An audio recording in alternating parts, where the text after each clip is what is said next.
Hello everyone, and welcome back to my review channel. And today is going to be the new, Greatest Horror Classics, new one. This week it was Metropolis. Metropolis, 1927, black and white, silent film. When I first saw this last week, I was, I didn't know, I thought it was a different movie. I was like, this can't be the Metropolis, I see everywhere, but I've never seen this movie. So I was just like, okay, we'll see what it is. And it is that movie. Directed by Fritz Lang, German film, I think, do believe, straight up. It was all filmed over there, so I do believe it is. This movie was like 2 hours long, no lie. It was 157 minutes to be exact, and I didn't think it was going to be that long. International Movie Database gave it an 8.4, Rotten Tomatoes gave it a 99%, with the audience at an 89%. Quick synopsis, in a futuristic city sharply divided between working class and the city planners, the son of the city's mastermind falls in love with the working class prophet who predicts the coming of a savior to mediate the differences. That's a quick synopsis. I'm going to get by this as quick as I can, but I'm going to try. 2 hours long, there's a lot to write down. This movie is a classic, so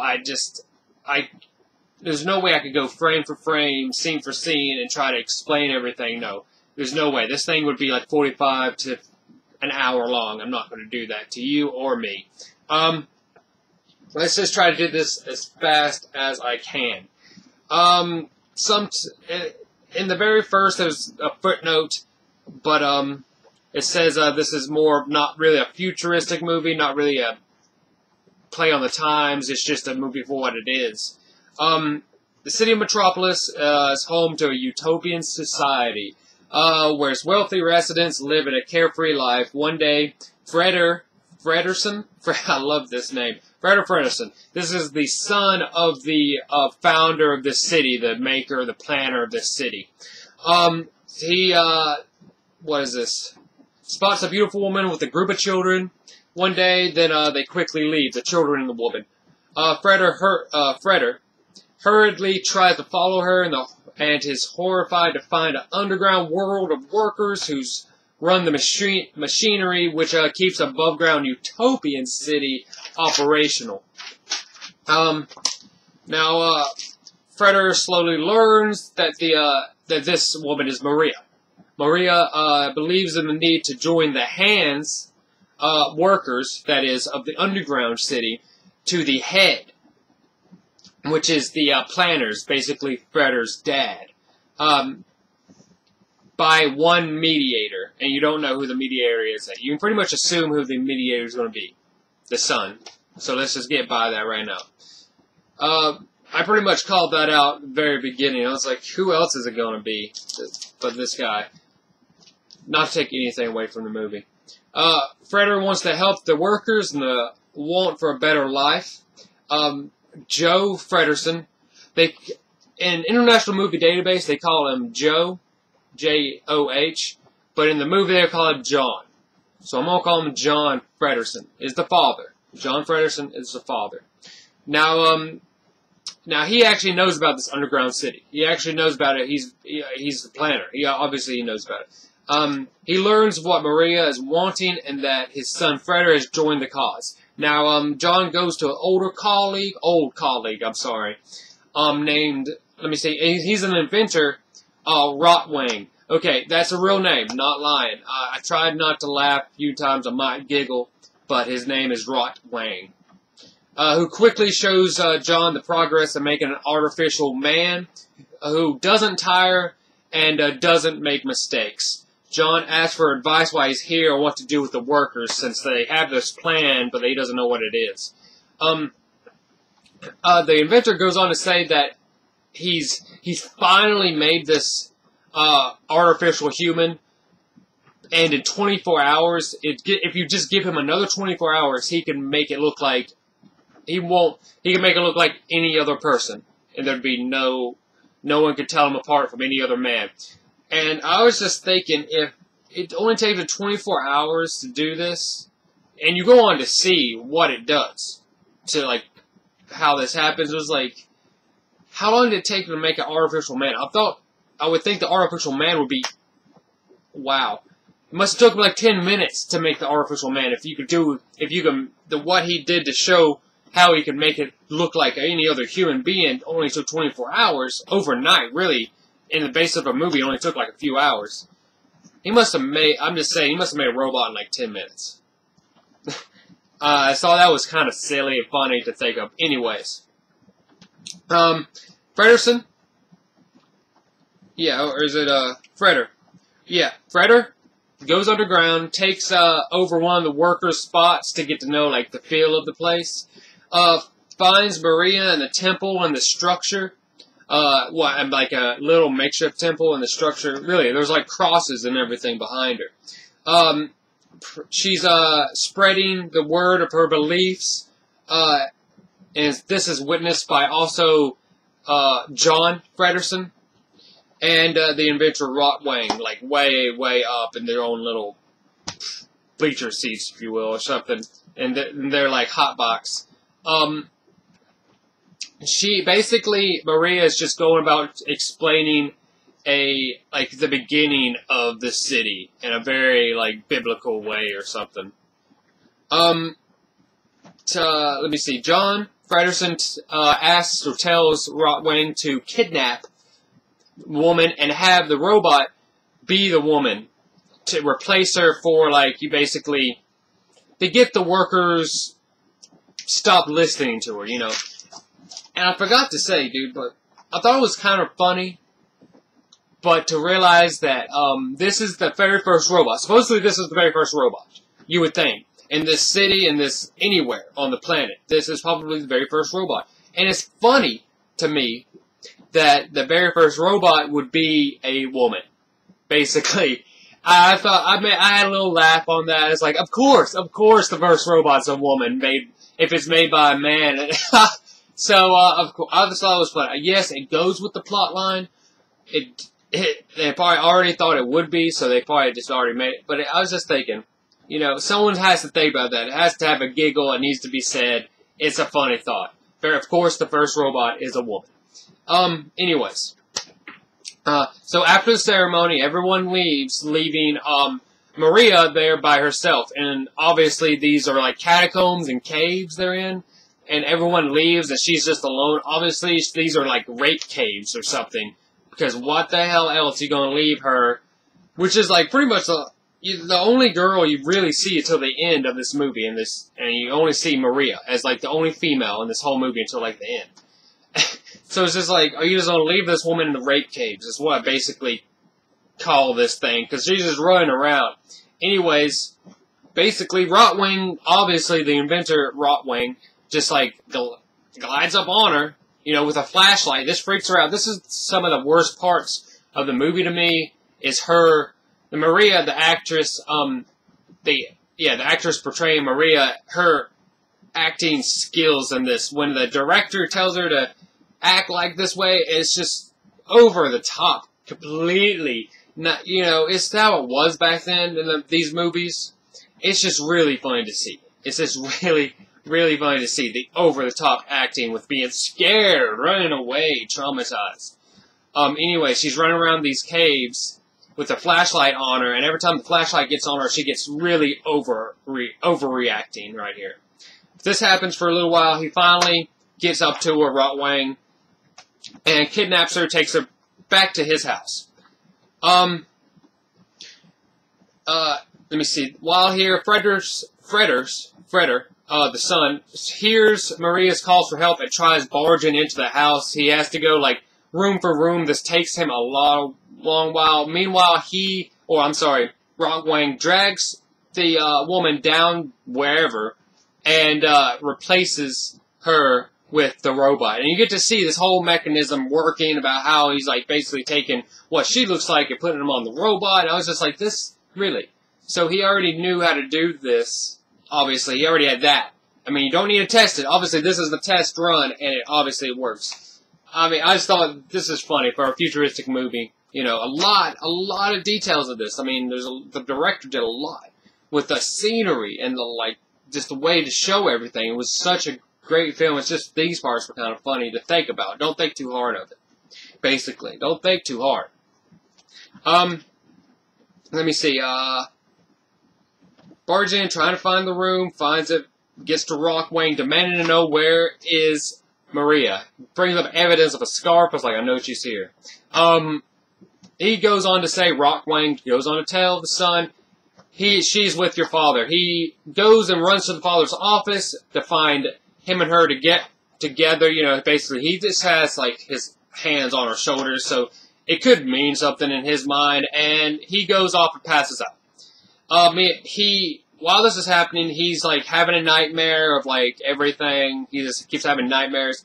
And Maria, fake Maria now, since she's been replaced, is pretty much inciting a riot within the workers and getting them riled up to, like, destroy the machines. Workers, let me see, leaded by, let me see.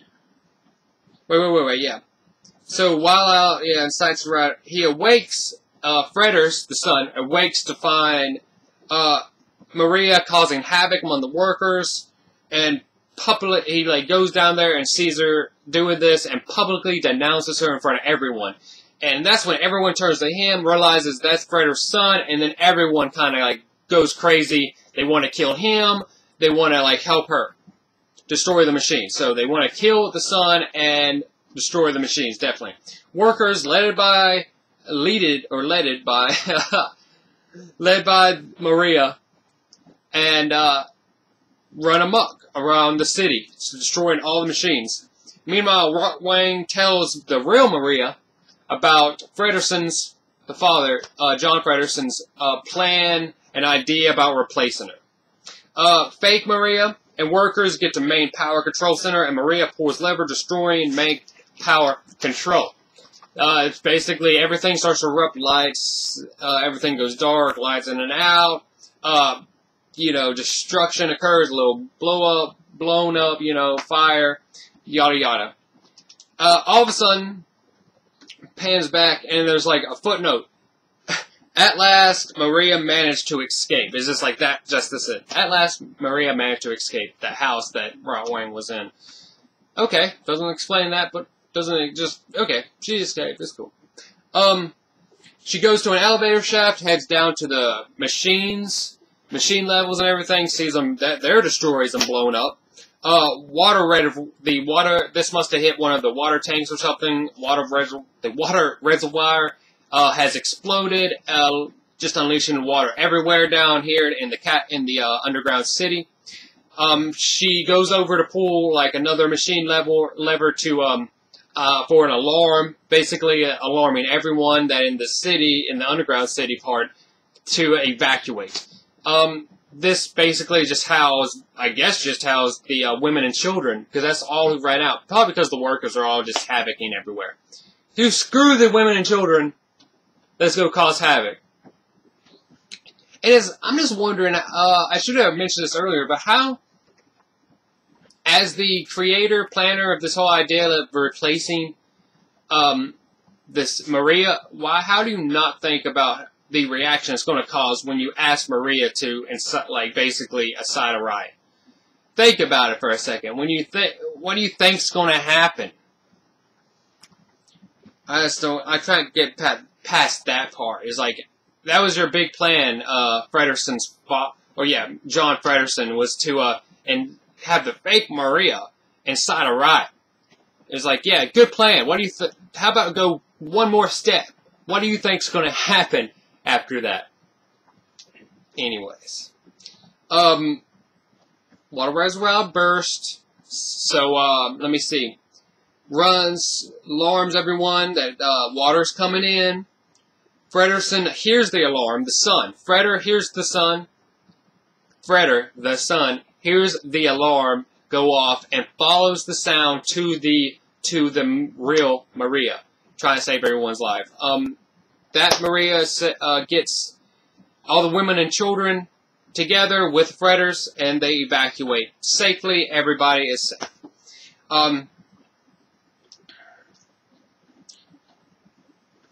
Meanwhile, all the workers have pretty much done inside riots and realized that they messed up, and the main control room worker, berates him, yells at him, like, why did you do this? Who asked you to do this? And obviously they all explain Maria, and then they all go after Maria.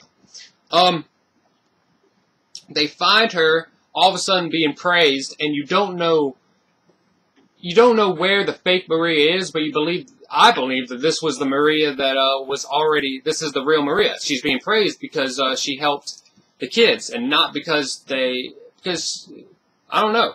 She's obviously not being praised with the workers. She's being praised with the city people. So I'm trying to understand. Anyways, they see her being praised, and they go after her. They surround her, they take her, they tie her to a post on top of a bunch of rubble, and set it ablaze.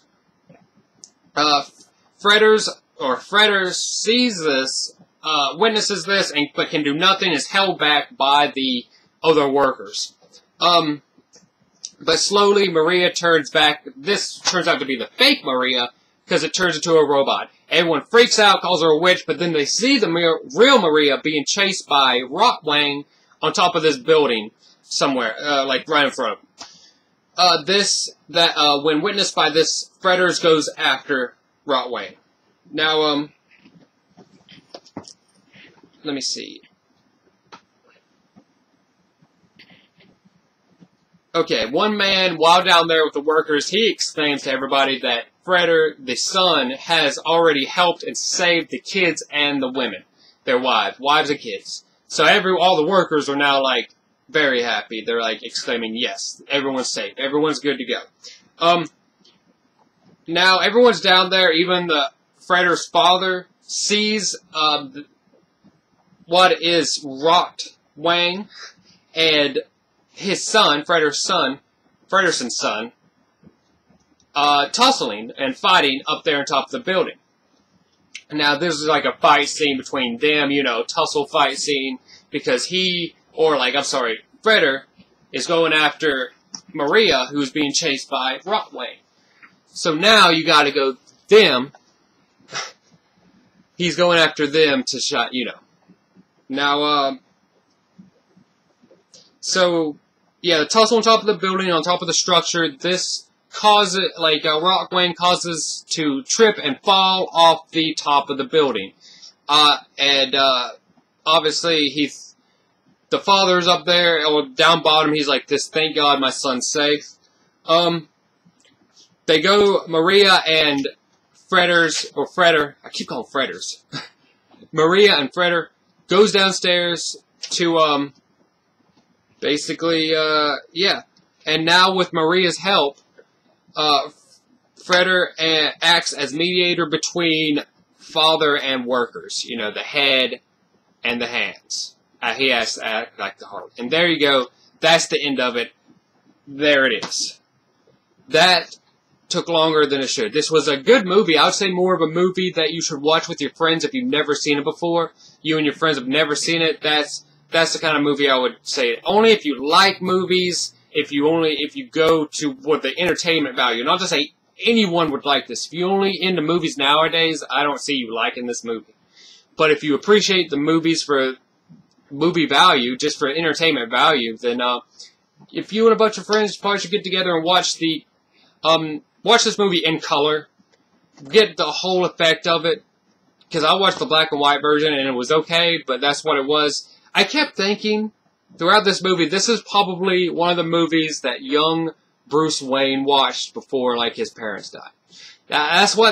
For some reason, that's just the biggest feel I got from this.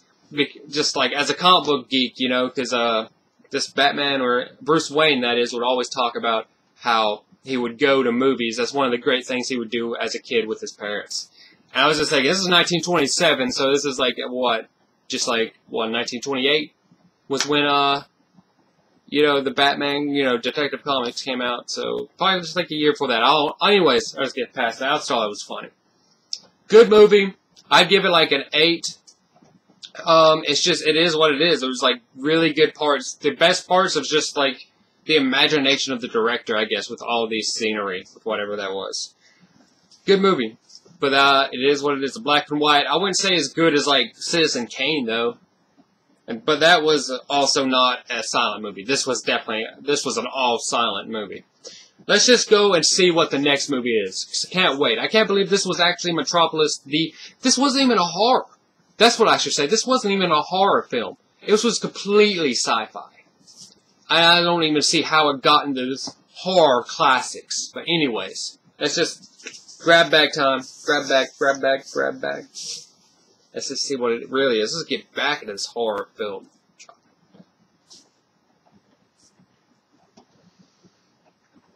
Okay. Definitely something. 1937. I don't know. We'll see. Well, I'll see next week. But thank you guys for your time. Thank you for watching. And you guys have a great day. I'll see you again next week for this classic horror review. All right. Bye.